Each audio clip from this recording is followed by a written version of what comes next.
What's going on, everybody? It's JB the Ranch Mechanic. Part 2 of the Silverado project is beginning right now. Not sure if we're going to get it all done today or not, but I've got my son Everett here to help out. Say hi, Everett. Hi. Hi. He's the resident car guy, just like me. So he's up here helping me out a little bit. Basically what we're going to do here, I'll turn the camera around. All right, so we got the front of the truck here. Let me zoom out. There we go. So we're going to start by pulling all this stuff off. There's a series of, I believe, 18mm bolts. There's only 4 of them, I think, that hold the bumper on. But to get to those bolts, we're going to have to take the grill and the closeout panel off the top there. So that's what we're going to do. The biggest thing that we're going to have to try to figure out is how badly our mounts and everything down here have been pushed back and tweaked. So it might require a little bit of straightening before we can get the rough country bumper mounted. Just due to time constraints, I'm not sure how much of this I'm going to be able to show you, but we'll get cracking here and see what happens. So I'll bring you back when we get the majority of this pulled apart, and then I'll kind of show you how it all attaches. Okay, everybody, moving right along here. We got the grill and the closeout panel pulled off. The closeout panel is easy. It's easier if you have one of these little trim tools. There's just 10 or 12 of those little push rivets, plastic push rivets that hold it on. Just pull all those out around the perimeter of the thing, and it just lifts right off. And then the grill is super easy. That's just 4 10mm bolts in the top here in these 4 little locations. And then you kind of have to lift it a little bit at the top to get it to clear some of these tabs. And then it's just push locks. So you just pull it out and it comes right off. Now the actual bumper itself is held on with 4 18mm bolts. One here, and then one down in there and another down in here. And then underneath, I think they're 15mm. that hold this side bracket on right here that attach to the bumper. So I haven't climbed underneath there yet to look at it, but I believe they're 15mm. Looking at this, you can already see right away that we're going to have to straighten some body mounts, because you can look at the gap over here on the left hand side just below the grill shutters. That's about an inch, maybe 1.25 inches or so. And over here where the deer hit, that's all pushed almost into the shutter assembly. So we're going to have to get the bumper off. We're going to have to look at this, and hopefully this is just the only mount that's damaged, but we'll kind of cross that bridge when we come to it and figure out what we need to actually fix once we get this thing off. So I'm going to crack on here and get it removed. All right, saga continues. We've got the bumper off here, and they are 15mm bolts up underneath here. This is the last 2 that you need to get on each side that mount to this support.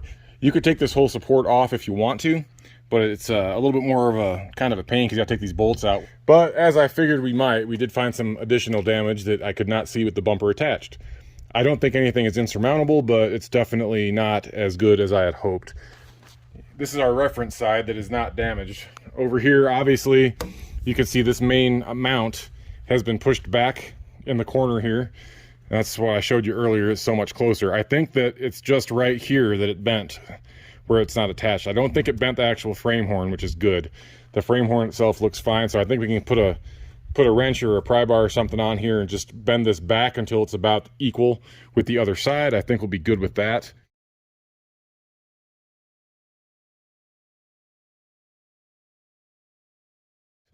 Up underneath here, the bumper collapsed and it just mangled everything inside here. This is super thin sheet metal. You're not going to be able to see because of that sunlight washing it out, but unfortunately it did push the quarter panel in just slightly. I've already bent it back as best I can. Underneath here, it's all bent. You can see up inside there, it's all tweaked right there. Up underneath here, this is all bent. This is all bent over. This is supposed to be straight. So little things that I think that we can kind of tweak, and it'll look a lot better. And then when we get the actual rough country bumper on, we'll have to kind of mock that up a little bit, figure out how it's going to attach, and just make adjustments as needed. I'm not sure if these are going to stay on or if they're going to have to go.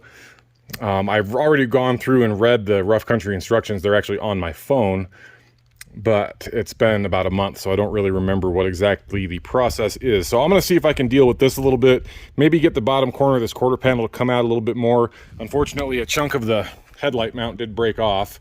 This, as soon as we took the bumper off, this just fell out from back here. This is supposed to be attached up under here in some form or fashion. And it's supposed to, I believe there was a fastener right here at some point that attached to that, which is long gone because I didn't take that out. So anyway, yeah, just a little bit of tweaking, and we'll get the rough country bumper mocked up and hopefully installed today. More to follow. Okay guys, we just did the first mock-up.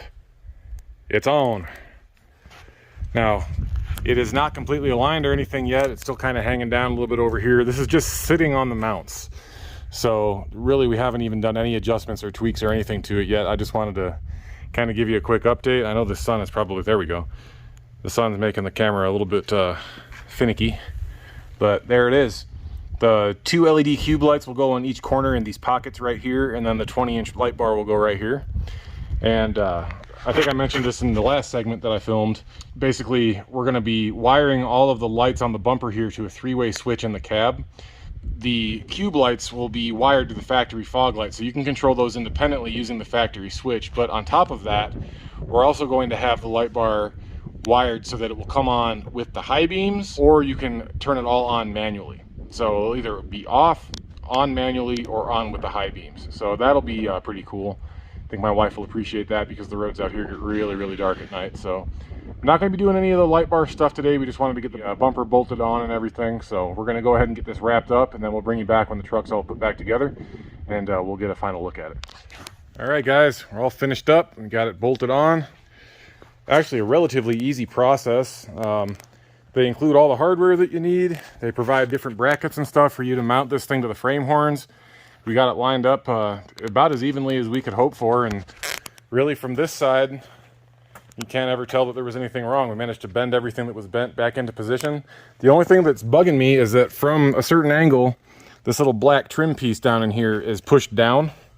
It's supposed to be flush up to the bottom of the quarter panel here, and this is all kind of mangled inside there. It's just held on with a little 6mm bolt, so I'm going to see if I can find just this piece, unbolt it from the back, and replace that. That way it's tucked up in here nice and square the way it's supposed to be. But I managed to get the quarter panel pulled back out there so it's flush with the headlight again, so that looks fine. Everything is really good. This is nice and level. Surprisingly easy to put it in. I mean, a couple hours of time if you have a helper, and yeah, obviously I don't have the light bar or any of the electronics mounted yet. You do have to disconnect your main wiring harness off of the OEM bumper to get that pulled off. You want to make sure you do that before you unbolt the bumper. That way you're not dropping it and letting it hang by that connector, because on this particular truck, we don't have the front mounted parking sensors. Those are just block off plugs that are in there now, which is really nice. So if you do have the front parking sensors or whatever, there is accommodations in the kit to where you can transfer those from your stock bumper into here and still retain that function. But because we don't, that 12-pin connector there only has 3 wires in it. So if you were to let the bumper fall and it was just hanging on that, you'd probably just rip the pins right out of the connector. So be careful with that, but you retain your factory tow hooks there. And I know that the sun is probably washing out the camera really bad. I apologize about that. And the problem is we're facing the west right now, and we don't have any doors in the building. So anyway, that's going to be it for this segment, guys. Thank you very much for watching, and a very special thanks to Everett for taking a couple of hours of his Sunday with me and helping out old Dad. So thanks, buddy. I appreciate it. That's going to be it for this one, guys. A lot more that still needs to be done on this truck, so we're working on it, but we'll get it knocked out as best we can, and I'll try to bring you along for most of the ride. So if you want to follow along, make sure you click that like button, subscribe to the channel. I got a lot more coming. So thank you, guys. I appreciate you. Have a great weekend. We'll talk to you next time. See ya.